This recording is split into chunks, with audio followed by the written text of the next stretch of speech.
It was the time of the Meiji Restoration, or in other words, Westernization of Japan in the late 19th century. The 250 years of long peace during the Edo period was broken by the US coming to Japan with their latest technology and weaponry. What happens when an ancient warrior code meets unstoppable modern change? The Last Samurai takes us deep into a Japan on the brink of transformation, where swords clash with rifles, tradition faces progress, and loyalty is tested like never before. But even then, since the 1840s, the samurai had leveled up and became a bit more stealthy because of firearms. Instead of wearing these huge flags, they would instead wear a piece of cloth on the upper left sleeve with their clan's emblem on it. Some would even wear it on their chest. But beyond the action lies a powerful story about identity, honor, and the cost of holding on to the past. The Last Samurai is a film that explores an important yet often overlooked period in Japanese history.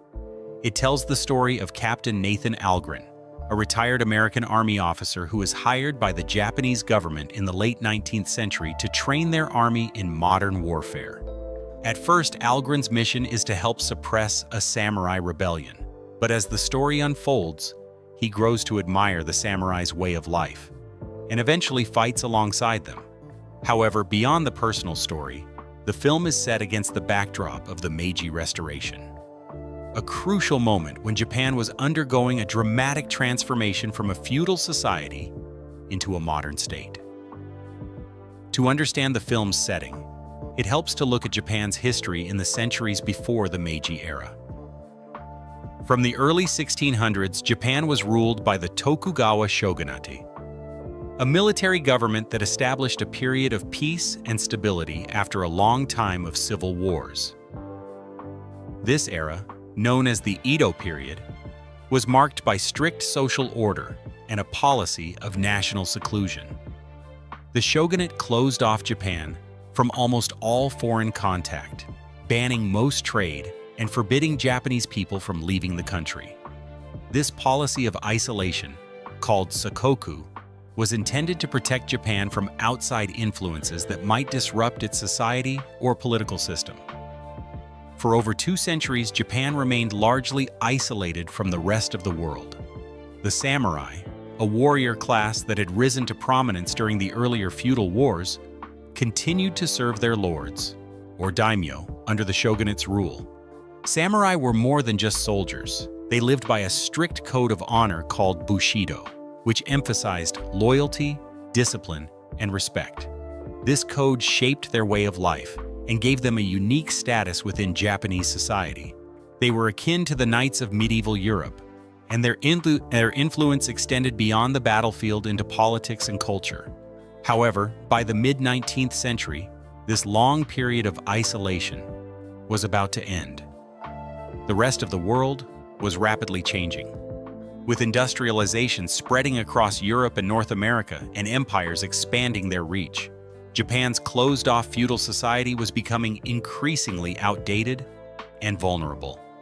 This moment of change was brought into sharp focus when, in 1853, 4 American warships, known as the Black Ships, appeared off the coast of Japan. Led by Commodore Matthew Perry, this expedition was sent by the United States with a clear goal: to force Japan to open its ports for trade.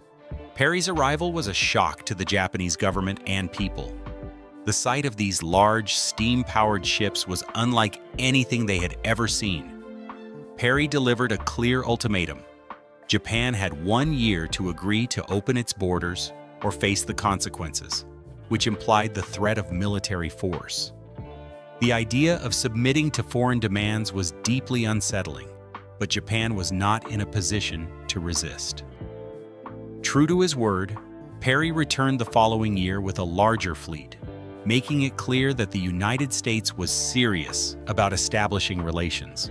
Faced with this threat, Japan reluctantly agreed to sign the Treaty of Kanagawa, opening limited ports to American trade and signaling the end of the country's centuries-long policy of isolation. This moment marked the beginning of a profound transformation in Japan's political, social, and economic life. The Japanese leaders realized they needed to modernize quickly if they wanted to avoid being colonized or dominated by Western powers. The process of modernization that followed was rapid and sweeping. Japan actively sought out knowledge, technology, and expertise from the West, hiring foreign advisors and sending students abroad to learn new skills. Within a few decades, the country had built railways, telegraph lines, modern factories, and a professional army and navy. This was an extraordinary leap forward, as Japan essentially compressed centuries of Western technological development into a very short period of time. However, this rapid change came at a cost. The old feudal order, with its samurai warriors and rigid social classes, was being dismantled. The samurai, who had once been the ruling elite, found their privileges gradually stripped away. They lost their traditional roles and income sources, and their swords, which symbolized their status, were banned from public carry. Many samurai saw these reforms as a threat to their identity and way of life, sparking tensions that would eventually lead to rebellion. The story of The Last Samurai takes place during this turbulent era, focusing on the conflict between the forces of modernization and the samurai who sought to preserve their traditions. It is a story about cultural change, loyalty, and honor, set against a larger historical backdrop of imperialism and industrialization. While the film takes some artistic liberties, it captures the essence of a society in transition, a Japan caught between the past and the future. Understanding this historical context helps us appreciate why the film's themes resonate beyond just the samurai's struggle. It's about a world on the brink of profound change, where centuries-old customs confront the pressures of a new global order. The character of Nathan Algren, as an outsider who witnesses this transformation firsthand, serves as a bridge for the audience to explore these complex dynamics. The Last Samurai is set during the Meiji Restoration, a period when Japan ended its isolation and rapidly modernized in response to external pressures, especially from Western powers like the United States. This period saw the decline of the samurai class, who had ruled Japan's feudal society for hundreds of years, but now faced obsolescence. The arrival of Matthew Perry's Black Ships symbolized the beginning of this change, forcing Japan to open its doors to the world and embrace a new era. The film uses this moment in history to tell a story about honor, loyalty, and cultural identity during a time of great upheaval. The Last Samurai tells a compelling story centered on the clash between tradition and modernity, focusing primarily on the experiences of Captain Nathan Algren. Algren is a complex character, a former American Army officer who served in the Indian Wars and has become disillusioned by the violence and moral ambiguity of his past. Haunted by his memories and struggling with guilt over his role in the slaughter of Native Americans, Algren has turned to alcohol, and his life seems to be at a low point. This background is important because it shapes how he approaches his mission in Japan, as well as how he reacts to the people and culture he encounters. Algren is hired by the Japanese government, specifically by a faction seeking to modernize the country's military forces. The government wants to create a strong, Western-style army capable of defending Japan against internal and external threats. Algren's job is to train these new soldiers, teaching them modern tactics, the use of firearms, and disciplined military strategy. The Japanese leaders are determined to move away from the old samurai ways and create a modern nation-state that can stand equal to Western powers. Upon arriving in Japan, Algren is introduced to this new army, which is well equipped with rifles, artillery, and uniforms modeled on European styles. However, the army is untested and lacks experience, which causes frustration for Algren, who is used to more battle-hardened troops. Soon, the new army is ordered to confront a rebellion, led by samurai loyal to Katsumoto, a powerful and principled samurai warlord who refuses to accept the changes imposed by the Meiji government. Katsumoto believes in preserving the samurai code and way of life, which emphasizes honor, loyalty, and a connection to Japan's past. The conflict between the government's modern forces and Katsumoto's samurai sets the central tension in the film. In a dramatic battle early in the story, the new army, despite its superior technology, is defeated by the samurai. Algren is captured and taken to Katsumoto's village. This event marks a turning point for Algren, who begins to see the samurai not as enemies, but as people with a deep cultural identity and a philosophy that challenges his own worldview. While living with the samurai, Algren learns about Bushido, the samurai code, which stresses honor, discipline, respect, and self-sacrifice. He experiences their way of life firsthand, their daily routines, their training with swords, their spiritual practices, and their connection to the land and community. This immersion leads to a profound transformation for Algren. He starts to question the values of the modern world and his previous life as a soldier, recognizing a dignity and purpose in the samurai way of life that he had not found elsewhere.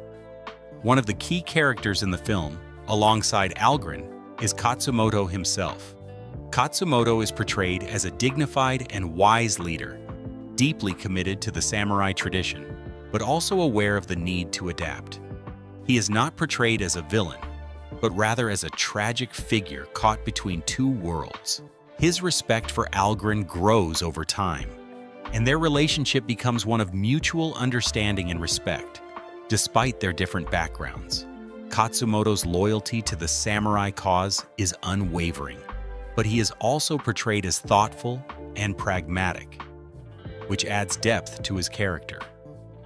Another significant character is Taka, Katsumoto's sister-in-law, who initially harbors distrust towards Algren due to his role as a foreign soldier fighting against her people.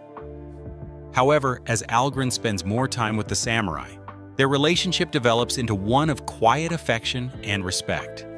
Taka's character represents the human side of the cultural and political upheaval, showing how ordinary people are affected by these larger historical forces.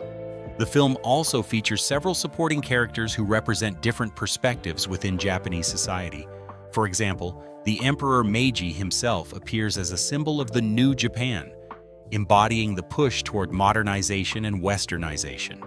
While the emperor is largely a background figure, his role is crucial in representing the political authority driving change. There is also Omura, a government official and industrialist who advocates for rapid modernization at any cost. Omura is portrayed as pragmatic and sometimes ruthless, willing to sacrifice the samurai and their traditions for Japan's future strength. Throughout the film, the tension between tradition and modernity is a constant undercurrent. Algren's personal journey mirrors this larger conflict. Initially, he is a man who has lost his way, disconnected from any real sense of purpose or identity. His experience living among the samurai rekindles a sense of honor and belonging that had been missing. However, he is also aware that the world is changing and that the samurai cannot ultimately stop the forces of modernization. This leads to the film's climactic battle, where Katsumoto and his samurai make a final stand against the imperial army. Despite their bravery and skill, the samurai are outnumbered and outgunned. The battle is intense and dramatic, showcasing traditional samurai tactics alongside modern warfare. Ultimately, the samurai are defeated, but their courage and sacrifice leave a lasting impact on the characters and the country. One of the most poignant aspects of this final battle is Algren's role. Having fully embraced the samurai cause, he fights alongside Katsumoto and his warriors, fully committed to defending their way of life. This act symbolizes his complete transformation and the reconciliation of his past with his present. Although the samurai are defeated militarily, their values and spirit endure in the hearts of the characters, including the emperor, who recognizes their importance in shaping Japan's identity. The Last Samurai uses its characters and plot to explore complex themes such as honor, loyalty, cultural identity, and the costs of progress. The film does not simply present the samurai as heroic figures resisting change, but rather as individuals caught in a difficult historical moment. At the same time, it acknowledges the necessity of modernization and the challenges that come with it. In terms of storytelling, the film balances action scenes with quieter moments of reflection and character development. The training sequences, for example, show Algren's growth as he learns to wield the katana and understand the samurai's mindset. The dialogue between Algren and Katsumoto often touches on philosophical questions about life, death, and the meaning of honor. These elements add depth to what might otherwise be a straightforward historical drama. It is also worth noting that the film's portrayal of Algren as a foreigner who becomes deeply involved in Japanese culture reflects a common narrative device in historical dramas. His outsider perspective allows the audience to learn about samurai traditions and the historical context in a way that is accessible. However, some critics have pointed out that this can lead to a somewhat romanticized or simplified view of Japanese history, focusing more on the experience of the foreign protagonist than on the Japanese themselves. Despite this, The Last Samurai remains a powerful and engaging story. It brings to life a fascinating period of history through compelling characters and vivid storytelling. The tension between old and new, tradition and progress, is universal and continues to resonate today.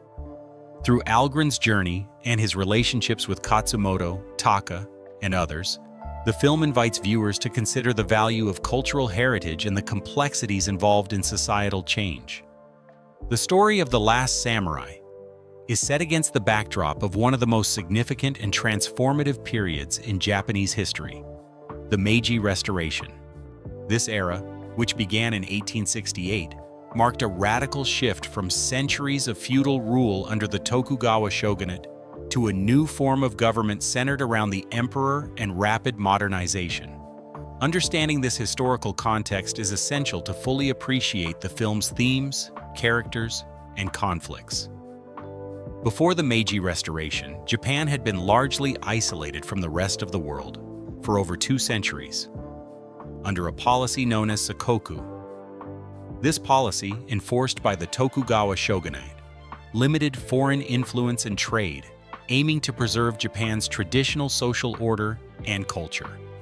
During this time, Japan was governed by a strict feudal system in which the samurai class held significant power and influence. The samurai were not only warriors, but also served as administrators and retainers to powerful feudal lords, or daimyo. They followed a strict code of conduct called Bushido, which emphasized honor, loyalty, courage, and discipline. The arrival of Western powers in the mid-19th century dramatically altered this isolation.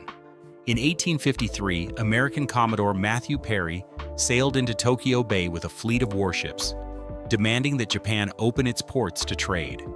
This event exposed Japan's vulnerability to foreign influence and military technology, triggering a crisis among the ruling elite. Many Japanese leaders recognized that the country needed to modernize quickly to avoid colonization or domination by Western powers. This led to the overthrow of the Tokugawa shogunate and the restoration of political power to Emperor Meiji in 1868. The new Meiji government embarked on a sweeping program of reforms designed to modernize Japan's political, military, economic, and social institutions. The goal was to create a strong, centralized state that could compete with Western industrial powers. One of the most significant changes was the abolition of the feudal system and the samurai's privileged status. The samurai were stripped of their stipends and their exclusive right to bear arms. The government established a conscript army trained in Western military techniques, equipped with firearms and artillery. This marked a fundamental break from the samurai tradition, which emphasized close combat and swordsmanship. The film's depiction of this transformation captures the tension and resistance that accompanied these changes. Many samurai felt betrayed and marginalized by the new government. Seeing their way of life and the values they upheld under threat. This led to a series of uprisings and rebellions by samurai loyalists, who sought to restore the old order or at least resist the rapid changes. The film's central conflict, the rebellion led by Katsumoto, is inspired by such historical resistance, particularly the Satsuma Rebellion of 1877, led by Saigo Takamori, one of the most famous samurai of the era. Saigo Takamori is often considered the last true samurai, and his rebellion was the final major armed resistance to the Meiji government's reforms. Though the film does not directly name Saigo, Katsumoto's character shares many traits with him: his honor, leadership, and tragic fate. The Satsuma Rebellion ended with the defeat of the samurai forces, effectively marking the end of the samurai class as a political and military power in Japan. Beyond the military and political aspects, the Meiji Restoration also brought about significant cultural and social changes. The government promoted Western education, technology, and industry, and encouraged the adoption of Western customs and dress among the elite. This rapid Westernization was seen by some as necessary for survival and progress, but viewed by others as a loss of traditional Japanese identity. At the same time, Emperor Meiji became a symbol of national unity and modernization. While the emperor had historically been a largely symbolic figure, during the Meiji period he was positioned as the embodiment of the modern Japanese state, combining both ancient imperial authority and new political power. This shift was part of the government's efforts to foster nationalism and loyalty to the central government rather than to local feudal lords. The film presents the emperor's character as somewhat distant but ultimately sympathetic to the samurai cause, representing the complexity of the period. The real Emperor Meiji presided over a time of immense change and faced the challenge of balancing tradition with innovation. The adoption of Western military technology and organization is a central theme in the film. The conscript army trained by Algren represents the new Japan, disciplined, professional, and heavily influenced by European powers, particularly France and Germany. The government invested heavily in building railways, factories, and a modern navy, all designed to strengthen Japan's position in the world. However, this modernization was not without its costs. The rapid changes disrupted social structures and caused economic hardship for many. The samurai, once a privileged class, faced unemployment and loss of status. Rural communities, which had been supported by the feudal system, struggled to adjust to new economic realities. These tensions are evident in the film through the depiction of the samurai's desperation and determination to defend their way of life. The portrayal of Algren as a foreigner brought to Japan to train the army also reflects historical reality. During the Meiji period, Japan actively sought foreign experts, known as Oyatoi Gaikokujin, to assist with modernization. These advisors came from various countries and helped develop industries, infrastructure, education, and the military. The film uses Algren's outsider perspective to introduce audiences to this complex period and to highlight the cultural exchange and clash between East and West. It is important to note, however, that while the film captures many historical themes accurately, it takes artistic liberties for dramatic effect. The character of Algren is fictional, and the story simplifies some of the complex political dynamics of the time. Moreover, the romanticized depiction of the samurai and their Bushido code sometimes overlooks the more nuanced realities of their role in society. For instance, the samurai class was not entirely unified in its response to the Meiji reforms. Some samurai embraced change and became leaders in the new government and military. The film focuses more on the samurai as nostalgic defenders of a fading world, which suits its dramatic narrative but does not fully represent the diversity of historical experiences. In addition, the portrayal of Western characters and the depiction of Japanese culture through a Western lens have been subjects of discussion and critique. The film's narrative centers on a Western protagonist who finds redemption and purpose in Japan, a storytelling device that may overshadow indigenous perspectives. Despite these limitations, The Last Samurai offers a valuable introduction to the Meiji Restoration and the profound transformations that shaped modern Japan. It brings to life the clash between a proud warrior tradition and the demands of a rapidly changing world. The film highlights the human cost of progress, the complexities of cultural identity, and the enduring power of honor and loyalty. The Meiji Restoration ultimately succeeded in transforming Japan into a modern industrialized nation. By the early 20th century, Japan had established itself as a major world power, with a strong military and economy. The legacy of this period continues to influence Japan's society, politics, and culture today.